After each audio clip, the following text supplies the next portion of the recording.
রবিবার আমাদের ডিউটি থাকে অফ। আর তার উপরে এই রবিবার পেয়েছিলাম ডে পাস। আর আমার বাড়ি হচ্ছে আমার যেখানে হোস্টেল সেখান থেকে 1.5 থেকে 2 ঘন্টার রাস্তা। ডে পাসে ঘুরতে না গিয়ে চলে গেছিলাম বাড়িতে।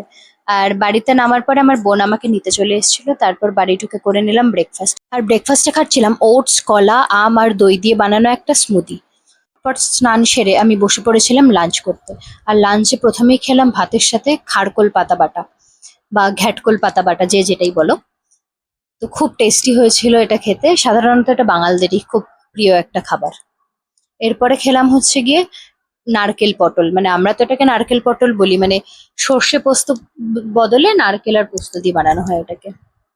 তো এটা একটু মিষ্টি মিষ্টি জাতীয় হয়, তো খেতে খুব ভালো লাগে। তারপরে খেলাম হচ্ছে গিয়ে মাছের মাথা দিয়ে মুগ ডাল, সাথে একটু লেবু চেপে নিলাম, মুগ ডালের সাথে লেবুটা খুব ভালো লাগে খেতে। সাথে মা ভেজে দিয়েছিল পাঁপড়। ডাল ভাত আর পাঁপড়, আহা কি ভালো খেতে।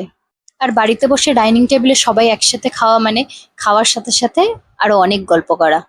তো গল্প করতে করতে আমি খাচ্ছিলাম। আর তারপরে ছিল এই সুন্দর ঝাল ঝাল চিকেন কষা। আর এই চিকেন কষাটা আজকে বানিয়েছিল আমার বোন। তো বোন প্রথমবারই বানালো, কিন্তু দারুণ বানিয়েছিল, দারুণ। মানে সাধারণত এইভাবে আমাদের বাড়িতে বানানো হয় না, কিন্তু ও একটু ডিফারেন্ট স্টাইলের বানিয়েছিল, তো খুব ভালো লাগলো। তারপরে খাচ্ছিলাম বসে বসে চিকেনের লেগ পিস। তারপর বাকিটা ভাত খেয়ে আর একটু গল্প করে লাঞ্চটা সেরে নিলাম।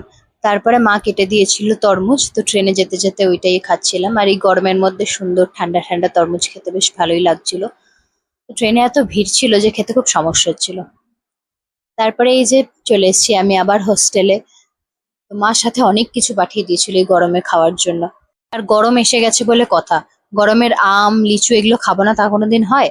আর বাড়ি থেকে নিয়ে এসেছিলাম চিকেনটা, আর সাথে এখান থেকে কিনে নিয়েছিলাম রুটি। তো রুটি আর চিকেন দিয়ে সেরে নিলাম আমার রাতের ডিনারটা। তো বাই।